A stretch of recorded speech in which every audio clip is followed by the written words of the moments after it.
औज़ुबिल्लाहि मिनश्शैतानिर्रजीम बिस्मिल्लाहिर्रहमानिर्रहीम। तमाम तारीफ़ी उस खाल के कायनात के लिए जो इंसानों को पैदा करने वाला है, और दरूद हो हज़रत मोहम्मद मुस्तफ़ा सल्लल्लाहु अलैहि वसल्लम की ज़ात अक़दस पे, जिनकी ग़ुलामी पे हम सबको फ़ख्र है।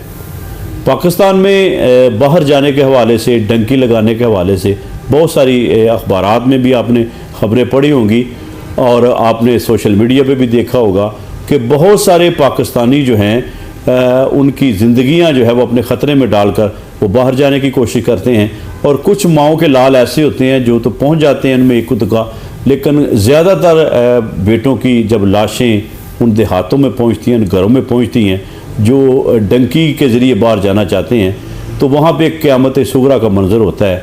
और बिलाशुबा इससे ना सिर्फ हमारे वो लाल दुनिया से चले गए, माओं ने अपने लाल खो दिए, बल्कि आलमी सतह पर पाकिस्तान का जो इमेज है वो भी काफ़ी ख़राब हुआ।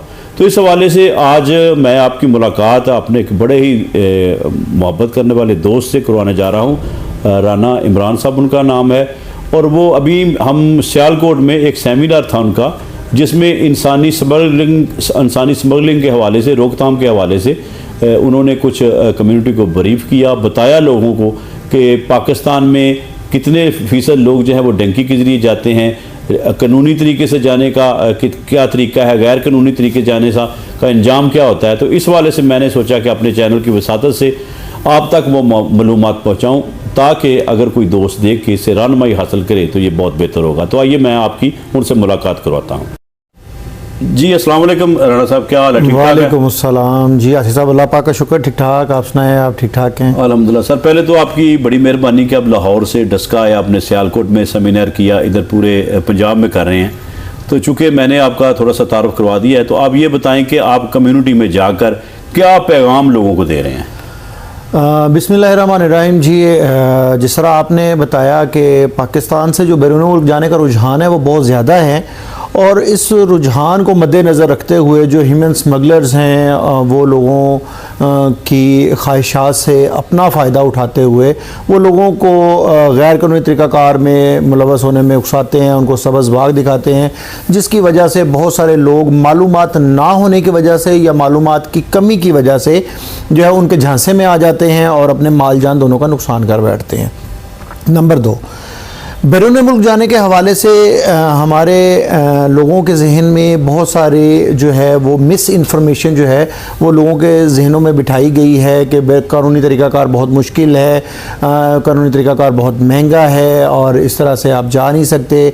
तो एक ही तरीका है कि आप जो है वो बस पहुंच जाएं, पहुंचने के बाद वहां पे लाइफ सेट है। हालांकि ऐसा हरगिज़ नहीं है, हकीकत इसके बिल्कुल बरक्स है, क्योंकि पाकिस्तान से जो भी बंदा जाता है उसका मकसद पहुंचना नहीं है, बल्कि वहाँ पे पहुंच के बाइज़्ज़त तरीके से रोज़गार कमाना मकसद है। तो उस सिलसिले में जो है वो गवर्नमेंट ऑफ पाकिस्तान और ICMPD international centre for migration policy development ने मिलकर 2 सेंटर्स बनाए हैं, एक लाहौर में और एक इस्लामाबाद में, जिनका जो मकसद है वो लोगों को कानूनी तरीक़ा सफ़र के बारे में मुस्तनद मालूमात फ़राहम करना और गैर कानूनी तरीक़ाकार में दरपेश मसाइल, ख़तरात और नताइज के बारे में आगाही फ़राहम करना है। यहाँ पे मैं थोड़ा सा वाज़ह कर दूँ कि लोगों के जहन में ये बात आती है कि शायद ये कोई बाहर भिजवाते हैं। तो माइग्रेंट रिसोर्स सेंटर किसी को ना तो हम बाहर भिजवाते हैं और ना ही हम किसी का प्रोसेस करते हैं। हाँ, अलबत्ता बैरून मुल्क जाने के हवाले से जितनी भी मालूमात हैं, तरीक़ाकार क्या है, रिकॉर्ड डॉक्यूमेंट्स कौन से हैं, कहाँ से जॉब सर्च की जा सकती है, अथेंटिक सोर्सेज क्या हैं, अथेंटिक जॉब पोर्टल्स कौन से हैं, डिमांड क्या है, स्किल्स कौन सी रिक्वायर्ड हैं, स्किल कहाँ से हासिल की जा सकती है, तो ये सारी मालूमात हम लोगों को फ्राहम करते हैं। इसके साथ साथ अगर बैरून मुल्क के हवाले से किसी को किसी भी किस्म की किसी तस्दीक की ज़रूरत है, मिसाल के तौर पे कोई जॉब ऑफ़र लेटर आता है या कोई जॉब एडवर्टाइजमेंट देखते हैं या कोई एजेंट जो है या OEP की वेरिफिकेशन दरकार है, तो अगर कोई भी बंदा हमारे साथ रब्ता करता है तो हम मुतलका इदारों से उनको तस्दीक भी करवा के दे देते हैं। दूसरे नंबर पे जो हमारी सर्विस है वो रेफरल की है। चूँकि हम गवर्नमेंट ऑफ पाकिस्तान के साथ मिलकर काम कर रहे हैं और गवर्नमेंट ऑफ पाकिस्तान के जितने भी जो इदारे हैं जो माइग्रेशन को डील करते हैं वो हमारे स्टेक होल्डर हैं। तो अगर कोई भी बंदा चाहे वो पाकिस्तान में मौजूद है या बैरून मुल्क चला गया और वहाँ पर किसी मसले परेशानी का शिकार है या उसकी शिकायत है, तो जब वो हमारे साथ रब्ता करता है तो हम डायरेक्टली तो उसकी शिकायत को हल नहीं करते, लेकिन अपने रेफरल मैकेनिज्म के ज़रिए हम उसको मुतल्लिका इदारे के साथ लिंक करवाते हैं और उसकी शिकायत दर्ज करवाने में उसको मदद फराहम करते हैं। जी सर, बहुत शुक्रिया। इमरान साहब, ये बताएं कि कितने फ़ीसद पाकिस्तानी जो हैं वो गैर कानूनी तरीके से बाहर जा रहे हैं या गए हैं, और इसकी वजह क्या है? देखिए जी, मोस्टली जो है ये फिगर्स देना तो बहुत मुश्किल काम है कि गैर कानूनी तरीक़ाकार से जो है वो कितने लोग गए हैं या जा रहे हैं, लेकिन चूंकि लोगों के पास कानूनी तरीक़ा सफ़र के बारे में मालूमात की कमी है या ना होने के बराबर हैं, जो उनका फ़र्स्ट सोर्स ऑफ इंफॉर्मेशन है वो या तो कोई एजेंट है या वो कोई ऐसा बंदा है जो पहले गैर कानूनी तरीक़ा सफ़र में जो है वो मुलव्वस रहा है, तो वो उसी से मालूमात लेके वो उसी तरीक़ा सफ़र के पे ख़ुद को डाल लेते हैं।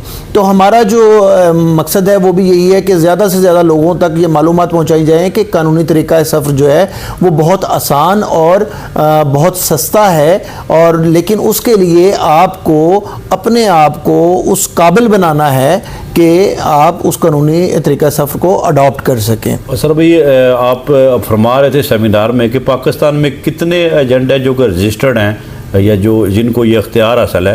टोटल पाकिस्तान में बता रहे थे कितनी फिक्र है जो कि कानूनी तरीके? देखिए जी, पाकिस्तान में जो है वो एजेंट यहाँ पे हमारे सोसाइटी के अंदर अलमिया ये है कि यहाँ पे जो बंदा 2 दफ़ा ख़ुद बाहर से हुआ है वो भी एजेंट बन गया है, जिसके 2 भाई बाहर हैं वो भी एजेंट बन गया है, जिसके 2 बेटे बाहर हैं वो भी एजेंट बन गया है, या जिसने 1-2 लोगों को पहले किसी रेफरेंस से भिजवा दिया तो वो भी एजेंट बन गया है। हालांकि एजेंट मींस ओईपी बनने के लिए गवर्नमेंट ऑफ पाकिस्तान का एक इदारा है, bureau of immigration and overseas employment, उसके साथ रजिस्टर्ड होना पड़ता है। जब आप उसके साथ रजिस्टर्ड होते हैं तो वो आपको एक लाइसेंस जारी करते हैं जो कि आपकी पहचान होता है। और इस वक्त पूरे पाकिस्तान में तकरीबन 4886 के करीब जो लोग हैं वो रजिस्टर्ड हैं, जो लाइसेंस होल्डर हैं पूरे पाकिस्तान में। और उसमें से भी जो है वो सिर्फ 2614 के करीब तकरीबन जो है वो लोग इस वक्त एक्टिव हैं। बाकी या तो किसी का लाइसेंस एक्सपायर हो गया है या कैंसिल हो गया है या सस्पेंड हो गया है या किसी न किसी वजह से वो इनवैलिड हो गया है, उसने या रिन्यू नहीं करवाया।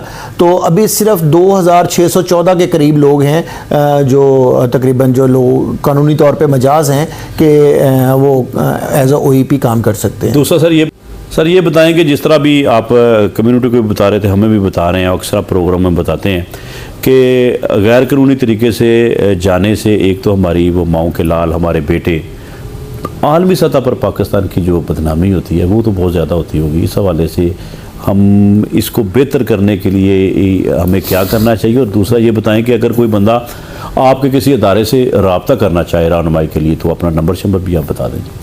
जी बिल्कुल जी, इस वक्त पूरी दुनिया में जो है वो नौजवान लोगों की ज़रूरत है, लेकिन उसमें नौजवान लोग जो हैं वो स्किल्ड वर्कर के तौर पे चाहिए।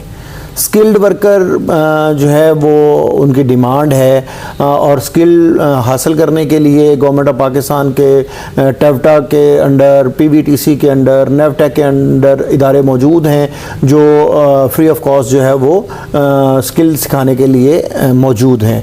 तो दूसरे नंबर पे जो आपने सवाल किया कि पाकिस्तान के इमेज की बात, अगर कोई भी बंदा गैर कानूनी तरीका सफ़र इख्तियार करते हुए किसी भी मुल्क में जाता है तो उसको जो है वो एक अच्छी निगाह से नहीं देखा जाता, और दूसरे नंबर पे बग़ैर कानूनी दस्तावेज़ात के किसी भी मुल्क की सरहद को पार करना एक संगीन जुर्म है।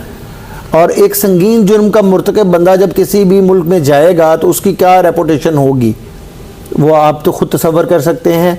और दूसरे नंबर पे जो भी बंदा पाकिस्तान से बैरून मुल्क जाता है तो वो वहाँ पे उसकी जो अपनी पहचान है असलम अकरम जैद बकर, वो थोड़ी सी पसे पुश्त आ जाती है। सबसे पहले उसकी जो पहचान बनती है वो एज अ पाकिस्तानी होती है, और वो अगर गैर कानूनी है तो इसका मतलब है कि वो पाकिस्तान की रिप्रेजेंटेशन जो है वो उस हिसाब से कर रहा है। इसीलिए हमारा माइग्रेंट रिसोर्स सेंटर का ये ऑब्जेक्टिव है कि जो भी बंदा पाकिस्तान से जा रहा है या जाने का इरादा रखता है वो अपने लिए मुस्तनिद, बेहतर और मुफीद मालूमात हासिल करे, ताकि फैसला साजी करते हुए वो अपने लिए एक बेहतर और मुफीद फैसला कर सके, ताकि वो खुद भी महफूज रहे, उसके ख़ानदान के लोग भी महफूज रहें और उसकी वजह से पाकिस्तान का नाम भी महफूज रहे।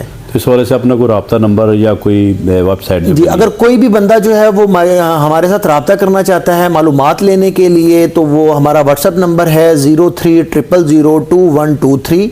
हमारा हॉटलाइन नंबर है 0304112123। तो कोई भी बंदा जो मालूमात लेना चाहता है वो Monday to Friday 9 to 5 PM जो है वो हमारे साथ रब्ता करके मालूमात हासिल कर सकता है। बहुत शुक्रिया जी। अभी आपने गुफ्तगू सुनी राना इमरान साहब की, और मैं ये समझता हूँ कि अभी बहुत सारे ऐसे नौजवान जो कि कानूनी तरीके से बाहर जाना चाहते हैं और उनको गाइडलाइन चाहिए, तो वो इन नंबरों पर रब्ता करें।